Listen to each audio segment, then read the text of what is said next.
బాబు petrol ఏమా నా ఎంతది కొట్టాలన్నా? నువ్వేంటి తమ్ముడు ఏడు చేస్తున్నావు? ఏం చేస్తావులే అన్న, నా టైం ఏం బాగలేదు. ఏమైంది తమ్ముడు? ఏం లేదన్న, ఫ్రెండ్స్ గోవాకి పోదామంటే యాప్లో డబ్బులు తీశాను. ఆ యాప్లో డబ్బులు కడదామని ఇంకొక యాప్లో డబ్బులు తీశాను. అలాగ తీసుకుంటూ నా జీవితం మొత్తం నాశనం అయిపోయింది. ఇంకా ఆ యాప్ల వల్ల కాదని చెప్పని బయట వడ్డీకి డబ్బులు తీసుకున్నాను. ఆ వడ్డీలు కట్టడానికి రాత్రి పగలు పని చేస్తున్నాను.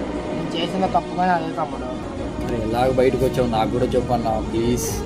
నాకు తెలిసిన ఆయన వడ్డీ లేకుండా డబ్బులు ఇస్తారు తమ్ముడు. మరి నాకు కూడా ఇప్పాను నా ప్లీజ్ అన్న, నా ప్లీజ్ అన్న. సరే సరే ఇప్పిస్తాను. థ్యాంక్స్ అన్న. ఆ ఒక్కరోజు యాప్లో లోన్ తీయకపోతే నా లైఫ్ ఇంకోలాగా ఉంటుండే. మీకు చెప్పేది ఒకటి, గొప్పల కోసం అప్పులు చేయకండి. అప్పులు లేకుండా బతకడం కూడా గొప్పే.